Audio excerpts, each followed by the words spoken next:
Hello everyone, my name is Lindsay and welcome to my channel, Grief, Life After Loss. This week we are going to continue the conversation on the types of grief. A few weeks ago we spoke about anticipatory grief and what that entails and how it is possible to grieve the loss of a loved one before they actually physically die. This week we're going to be talking about complicated grief.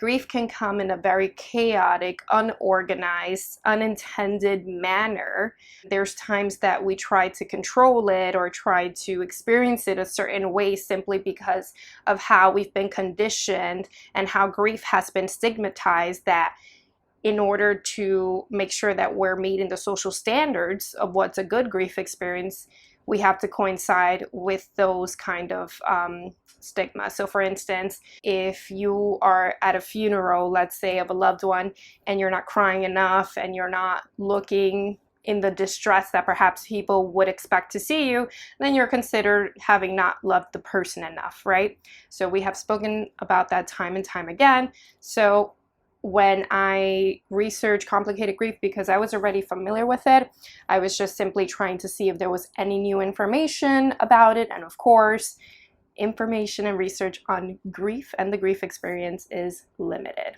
So I want to take you guys back. There was a few months ago that I spoke about Sigmund Freud's actual perception of what a normal grief experience should look like, right?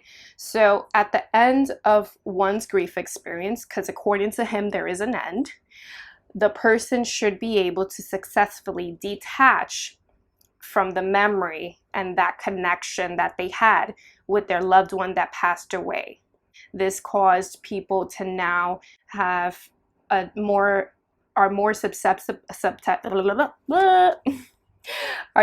susceptible to getting diagnosed with mental health disorders, simply because when they put down these standards, when they say these things as facts and say, you know, if you go outside these lines, then your experience is not normal, that can be very detrimental, because again, then you have all these professionals kind of following suit and saying, well, it's been 6 months, you're still crying over your loved one, you must have major depressive disorder, you must be experiencing complicated grief. There's chronic grief, there's delayed grief, there's a whole set of types of grief. So his idea was that a normal grief experience should look like, you know, going through the stages: denial, going through anger, bargaining, depression, and ultimately acceptance. And after that, it's like, that's it, you're cured, you move on with your life.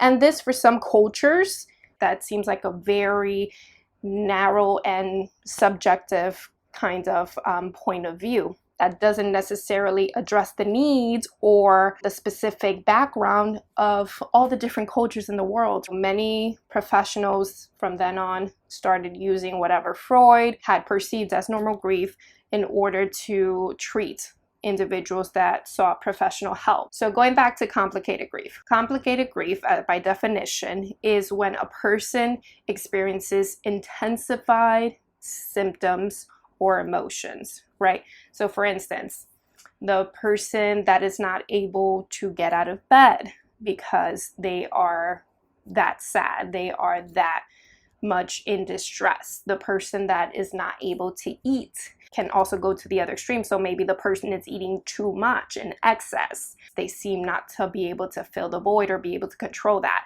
In essence, complicated grief makes it difficult for the person to perform any of their daily life activities: going to work, going to school, visiting with friends, visiting with families, being able to be a part of society, a part of their own life. Now, the definition has kind of broadened from Freud's perception. Now, normal grief is considered anything that you may experience as a result of the loss.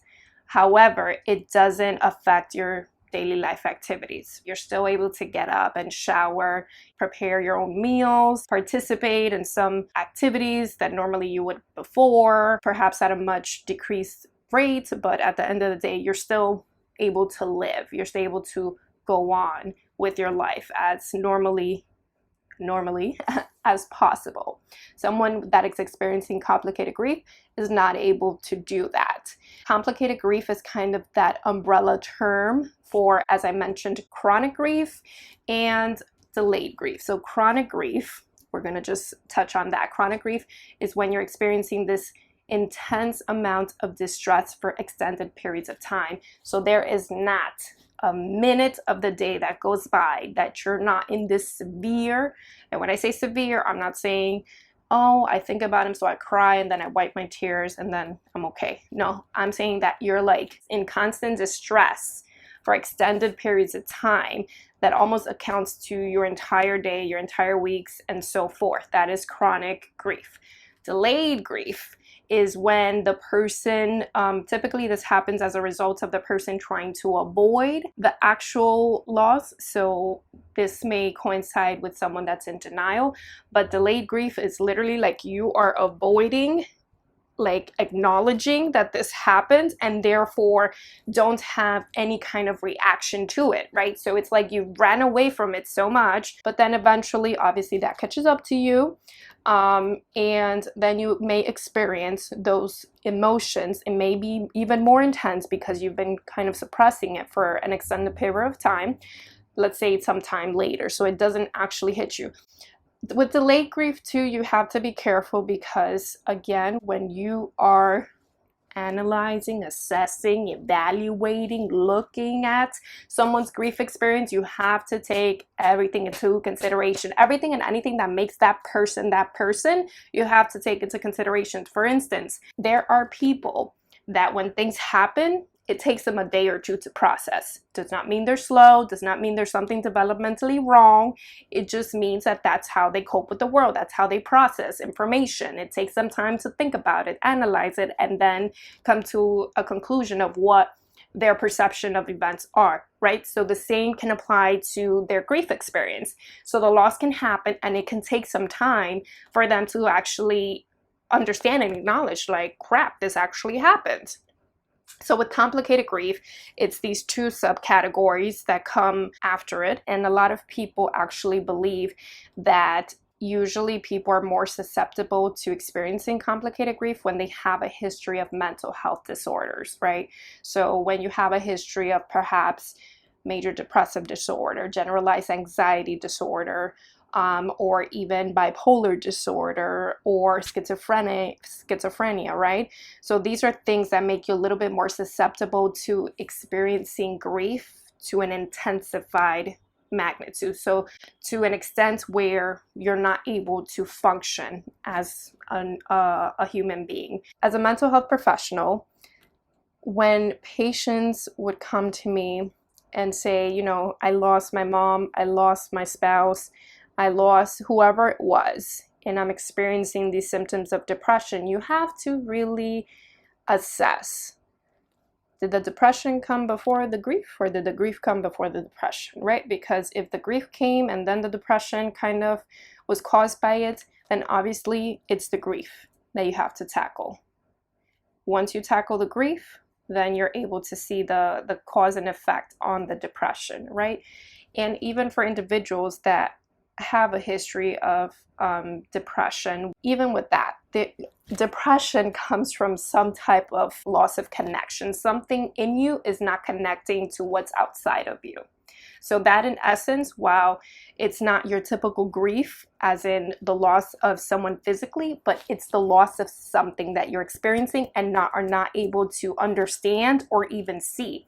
Because I've seen this time and time again, when you're able to point out, like, listen, this is what happened before you started feeling these feelings of isolation, of desolation, of lack of connection, of lack of purpose, of lack of meaning, of just feeling like it was you and the world, not you in the world, right? When you're able to point out those factors to people, it provides them with the insight that they perhaps didn't previously have, and it helps most times to decrease those symptoms, because again, awareness is everything. When you're aware of your patterns, of your history, of the why, you act and react in a certain way, it's almost like you're now empowered with the tools, with the resources to understand yourself a little bit better. Because when you understand yourself a little bit better, you're like, okay, this is why I'm reacting this way, or this is why I'm doing this, right?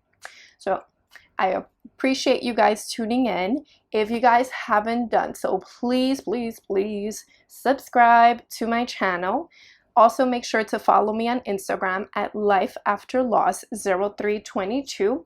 And also feel free to send me an email with any feedback, questions. I would love to have anyone who is interested in sharing their story or even sharing their point of view, perhaps on a particular topic related to grief, just because this is why I built this platform. It's to be able to share in our experiences, to connect. And with today's virtual world, it's made very easy to be able to join in virtually. It doesn't even have to be in person. So definitely let me know if you would be interested in joining me and talking about whatever topic you wish to talk about related to grief. So as I tell you all the time, remember that there's no right way or wrong way to grief. There's simply your way. Thank you.